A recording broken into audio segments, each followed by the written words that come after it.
स्वागत है एक बार फिर आप सभी का आपके अपने यूट्यूब चैनल पीएस क्लासेस पर। तो दोस्तों आज के इस वीडियो लेक्चर में हम पढ़ेंगे प्रबल अम्ल तथा प्रबल क्षार के बारे में। जो दोस्तों आज के इस वीडियो लेक्चर में हम जानेंगे कि प्रबल अम्ल क्या होते हैं, इनकी डेफिनेशन क्या होती है और इनके एग्जाम्पल क्या होते हैं। साथ ही साथ दोस्तों वीडियो लेक्चर में हम जानेंगे कि प्रबल क्षार क्या होते हैं, इनकी डेफिनेशन क्या होती है और इनके एग्जाम्पल क्या होते हैं। तो आइए दोस्तों बिना किसी देरी के शुरू करते हैं वीडियो लेक्चर को, समझते हैं पूरी बात को। दोस्तों वीडियो अच्छा लगे तो वीडियो को लाइक अपने दोस्तों में शेयर जरूर करना और चैनल पर पहली बार आए तो चैनल को सब्सक्राइब जरूर करना। तो चलिए स्टार्ट करते हैं। तो देखिए दोस्तों, हम अपने टॉपिक को स्टार्ट करने से पहले यानी हम जाने कि प्रबल अम्ल और प्रबल क्षार क्या होते हैं, इससे पहले बच्चों हम समझ लेते हैं कि अम्ल क्या होते हैं और क्षार क्या होते हैं। तो चलिए देखिए, पहले मैं अम्ल और क्षार के बारे में थोड़ी सी जानकारी देता हूँ, फिर आपको प्रबल अम्ल और प्रबल क्षार के बारे में बताऊंगा। ठीक है, तो देखिए दोस्तों, आप लोगों ने पढ़ा होगा बच्चों कि अम्ल ऐसे पदार्थ होते हैं जो जलीय विलयन में यानी एक्वस सॉल्यूशन में H+ दान करते हैं। देखिए एग्जांपल के माध्यम से समझिए।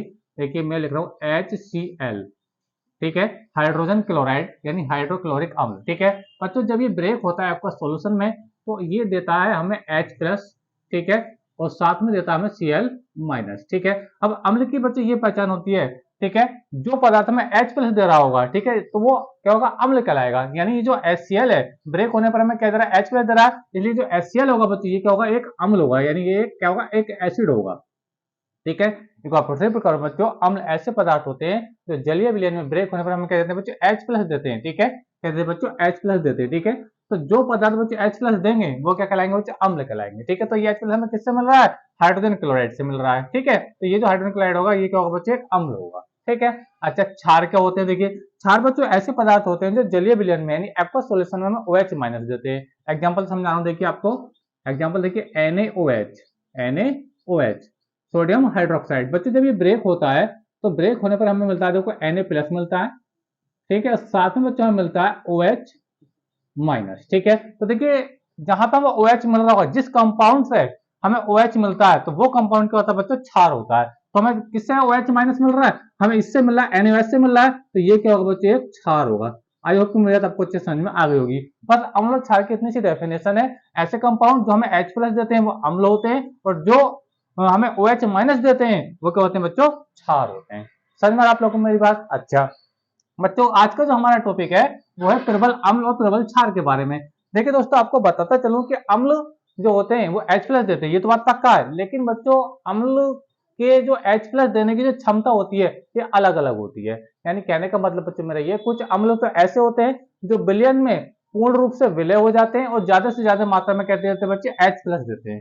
तो ऐसे जो पदार्थ होते हैं, जो ऐसे जो अम्ल होते हैं बच्चे क्या कहलाते हैं, वो आपके प्रबल अम्ल कहलाते हैं। देखिए एग्जाम्पल आपको मैं समझा रहा हूँ। पहले हेडिंग लगाएंगे, देखिए प्रबल अम्ल के बारे में बात कर रहा हूं, स्पेशल है प्रबल अम्ल। प्रबल अम्ल, ठीक है, यानी स्ट्रॉन्ग एसिड,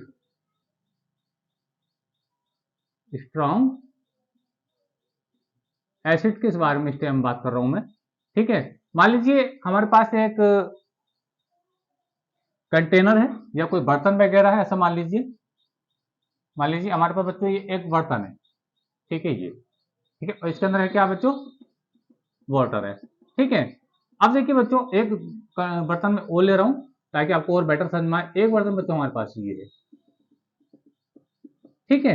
अच्छा, दोनों का ही दोनों में क्या रखा बच्चों, जल भरा रखा है। ठीक है, अच्छा अब देखिए बच्चों, हम इसके अंदर मान लीजिए हम इसके अंदर HCl मिला रहे हैं, क्या मिला रहे हैं, और HCl के मान लो हम कितने मोल मिला रहे हैं बच्चों, इसके अंदर हम 100 मोल मिला रहे हैं। कितने मोल मिला रहे हैं, 100 मोल हम HCl के इसके अंदर डाल रहे हैं वाटर के अंदर। ठीक है, तो ये भी हमने पढ़ा बच्चों कि HCl जो ब्रेक होता है, HCl जो ब्रेक होता है वो कैसे ब्रेक होता है, मैंने अभी आपको बताया, H+ और ये Cl- ब्रेक होता है। यानी जब ये इसके अंदर जाकर ब्रेक होगा बच्चों, तो हमें ये पूरी तरीके से ब्रेक हो जाएगा, ये पूरी तरीके से ब्रेक हो जाएगा, और इस बिलियन के अंदर बच्चों हम लोगों को कितने H+ मिलेंगे बच्चों, हमें 100 ही H+ मिलेंगे, क्योंकि मैंने HCl के 100 मॉलिक्यूल ले रखे हैं ना, तो इसके अंदर बच्चों ये पूर्ण रूप से वियोजित होगा, और पूर्ण रूप से वियोजित होने पर हमें कितने H+ की जो संख्या मिलेगी वो पूरी कितनी मिलेगी बच्चों, 100 मिलेगी। क्योंकि बच्चों एक मॉलिक्यूल से एक H+ मिलता है, तो 100 मॉलिक्यूल से कितने मिलेंगे, 100 H+ मिलेंगे। समझ में आ रहा है आप लोगों को मेरी बात।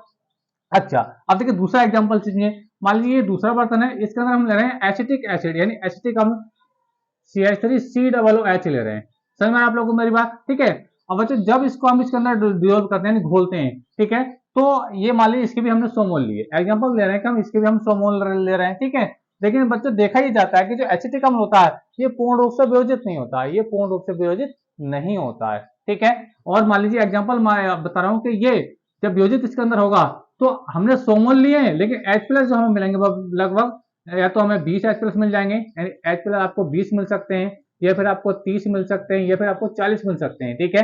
यानी H प्लस की जो संख्या होगी वो 100/100 नहीं मिल पाएगी, ठीक है। ऐसा बच्चों इसलिए होता है क्योंकि जो आपके जो प्रबल अम्ल होते हैं बच्चों, ये विलयन में पूर्ण रूप से आयनित हो जाते हैं, ठीक है। जितने मॉलिक्यूल आप लोगे उतने हमें H प्लस देंगे। तो बच्चों ये जो ऐसे जो एसिड होंगे जो पूरे के पूरे वियोजित हो जाएंगे और अधिक से अधिक क्या मतलब H प्लस देंगे बच्चों, तो वो कहलाते हैं बच्चों आपके प्रबल अम्ल कहलाते हैं। लेकिन बच्चों होता ही है, क्योंकि देखो जो एसिटिक अम्ल होता है ना बच्चों, मैं यहाँ पर आपको समझाऊं, देखो CH3 COOH बच्चों जब ये ब्रेक होता है ना, तो ब्रेक होने पर तो हमें क्या मिलता है CH3 COO माइनस और साथ मिलता है हमें जो H प्लस मिलता है, यानी देखो H प्लस तो ये भी दे रहा है, एसिटिक अम्ल भी H प्लस देता है, लेकिन ये बच्चों विलयन के अंदर क्या होता है थोड़ा बहुत घुलता है और परख नली में नीचे बैठ जाता है। यानी कहने का मतलब ये, अगर मैंने इसके अंदर 100 मोलिक्यूल मैंने CH3 COOH के लिए हैं तो हमें H प्लस जो मिल जाएंगे आपको 20 30 40 मिल जाएंगे, लेकिन यहाँ पे जो बच्चों ऐसा नहीं होता इस केस में कि आपके 100 के 100 मोलिक्यूल आपको H प्लस दे जाए, ऐसा नहीं होता। यानी जो आपका एसिटिक अम्ल है सारे के सारा ये विलयन में वियोजित नहीं होता है, समझ में आ रहा है। तो यहाँ पे जो ये इसकी जो एसिटिक अम्ल की H प्लस आयन प्रदान करने की जो क्षमता होती है वो कम होती है, और जबकि H प्लस आयन हम बात करें अगर हाइड्रोक्लोरिक अम्ल में, ठीक है, तो ये ज्यादा से ये पूर्ण रूप से वियोजित होता है और हमें ज्यादा से ज्यादा मात्रा में क्या देता है H प्लस देता है। तो ज्यादा से ज्यादा जो पूर्ण रूप से वियोजित होते हैं और हमें H प्लस देते हैं बच्चों क्या होते हैं वो प्रबल अम्ल होते हैं, ठीक है। और जो बहुत कम मात्रा में वियोजित होते हैं और बहुत कम मात्रा में क्या देते हैं बच्चों H प्लस देते हैं बच्चों, तो वो क्या होते हैं दुर्बल अम्ल होते हैं। समझ में आ रहा है। तो ये मैंने आपको प्रबल अम्ल और दुर्बल अम्ल दोनों आपको समझा दिए, समझ में आप लोगों को। तो प्रबल अम्ल के परिभाषा क्या होगी बच्चों, प्रबल अम्ल की परिभाषा लिखेंगे तो बच्चों ये लिखेंगे कि वे अम्ल जो जलीय विलयन में पूर्ण रूप से आयनित हो जाते हैं और अधिक से अधिक मात्रा में क्या देते हैं बच्चों H प्लस देते हैं, क्या कहलाते हैं प्रबल अम्ल कहलाते हैं। समझ में आ रहा है। तो देखिए इसके एग्जांपल क्या हो सकते हैं, देखिए इसके प्रबल अम्ल के एग्जांपल बच्चों हो सकते हैं, देखिए HCl ये प्रबल अम्ल है, HNO3 नाइट्रिक अम्ल है, ठीक है, और साथ में H2SO4 सल्फ्यूरिक एसिड, ठीक है। तो ये तीनों ही एग्जांपल बच्चों इसके भी प्रबल अम्ल के एग्जांपल है, ठीक है। दुर्बल अम्लों में अगर बच्चे बात करता हूं तो दुर्बल अम्ल की बच्चों में अगर बात करूं तो दुर्बल अम्ल के जो एग्जांपल हैं, दुर्बल अम्ल इसके एग्जांपल बच्चे होंगे आपके CH3COOH या और दूसरा HCN हाइड्रोजन साइनाइड, ठीक है। तो ये दोनों ही एग्जांपल बच्चों किसके एग्जांपल है, ये दुर्बल अम्ल के एग्जांपल है, और ये 1 2 10 तीनों एग्जांपल के बच्चे प्रबल अम्ल के एग्जांपल है। भाई इनमें अंतर ये होता है कि जो अम्ल जलीय विलयन में पूर्ण रूप से पूरी तरीके से घुल जाता है यानी वियोजित हो जाता है और ज्यादा से ज्यादा मात्रा में क्या देता है H प्लस देता है, तो वो बच्चे प्रबल अम्ल होते हैं। दुर्बल अम्ल बच्चे ऐसे अम्ल होते हैं जो विलयन में पूर्ण रूप से वियोजित नहीं होते हैं और हमें H प्लस देते तो हैं लेकिन ये बहुत कम देते हैं यानी पूर्ण रूप से वियोजित नहीं होते हैं, ठीक है। तो ये बच्चे दुर्बल अम्ल हो गए। तो आइए बच्चों मेरी आपको अच्छी बात समझ में आ गई होगी, ठीक है। अब बात करते हैं हम प्रबल क्षार के बारे में। दो की प्रबल क्षार के होते हैं, तो देखिए थोड़ा इसको मैं ऐसे रख कर देता हूँ, आपको प्रबल क्षार के बारे में बताता हूँ, ठीक है। अब देखिए क्षार के बारे में बच्चों मैंने आपको बता दिया था कि क्षार ऐसे पदार्थ होते हैं जो जलीय विलयन में हमें क्या देते हैं बच्चे H प्लस देते हैं, ठीक है। अब हम बात करेंगे प्रबल क्षार के बारे में। प्रबल क्षार, ठीक है, यानी स्ट्रॉन्ग बेस, स्ट्रॉन्ग बेस क्या होते हैं देखिए बच्चों, प्रबल क्षार बच्चों ऐसे क्षार होते हैं जो जलीय विलयन में पूर्ण रूप से आयनित हो जाते हैं और ज्यादा से ज्यादा मात्रा में अधिक से अधिक मात्रा में क्या देते हैं OH माइनस देते हैं, ठीक है। देखिए एग्जांपल समझिए मेरी बात। प्रबल क्षार के जो एग्जांपल हो सकते हैं बच्चों NaOH है या फिर आपका KOH है, ये प्रबल क्षार के एग्जाम्पल है। वही एग्जाम्पल है अगर हम किसी बर्तन के अंदर, ठीक है, मान लीजिए कोई बर्तन है, फिर से वही चीज दोबारा दोहरा रहा हूं मैं, ठीक है, और इसके अंदर मान लीजिए वाटर भरा हुआ है यानी पानी इसके अंदर भरा हुआ है, ठीक है, और मान लीजिए हमने NaOH के हमने 100 मोल ले लिए, 100 मोल हमने क्या ले लिया NaOH लिया, ठीक है। अब देखो अब क्षार की विशेषता होती है कैसे ब्रेक होता है बच्चों, ये ब्रेक होता है आपका Na पॉजिटिव में और साथ में OH नेगेटिव में वियोजित होता है। यानी अगर मैं NaOH के 100 मोलिक्यूल लूंगा तो मुझे जो OH माइनस की जो संख्या मिलेगी बच्चों वो कितनी मिलेगी, पूरी 100 मिलेगी, पूरी कितनी मिलेगी बच्चों 100 मिलेगी, यानी पूरी तरीके से इसके अंदर आयनित हो जाएगा और ज्यादा से ज्यादा मात्रा में वो इसके अंदर कितने Na प्लस मिल सकते हैं मुझे, क्योंकि 100 मोलिक्यूल लिए, क्योंकि बच्चों NaOH के एक अणु से हमें एक Na प्लस मिलता है और एक OH माइनस मिलता है, ठीक है। अब मैंने 100 मॉलिक्यूल ले रखे हैं तो मुझे क्या मिल सकते हैं इससे 100 Na+ मिल सकते हैं और 100 ही क्या OH- मिल सकते हैं, यानी पूरा का पूरा विभाजित हो जाएगा। ठीक है, समझ में आ रहा? तो ऐसे अम्ल ऐसे क्षार जो विलयन में पूर्ण रूप से आयनित हो जाते हैं और अधिक से अधिक मात्रा में क्या देते हैं बच्चों, OH- देते हैं, क्या कहलाते हैं आपके प्रबल अम्ल प्रबल क्षार कहलाते हैं। तो ये दोनों ही एग्जाम्पल NaOH या KOH दोनों ही क्या बच्चों प्रबल क्षार के एग्जाम्पल हैं। ठीक है, अब चाहे दुर्बल क्षार के होते हैं, दुर्बल क्षार बच्चों ऐसे क्षार होते हैं, ठीक है, जो जलीय विलयन में पूर्ण रूप से आयनित नहीं होते हैं, यानी वो OH- देंगे तो, लेकिन ज्यादा मात्रा में नहीं देंगे, किसी कंपैरिजन में प्रबल क्षार के कंपैरिजन में। जैसे दुर्बल क्षार का एग्जांपल हो सकता है दुर्बल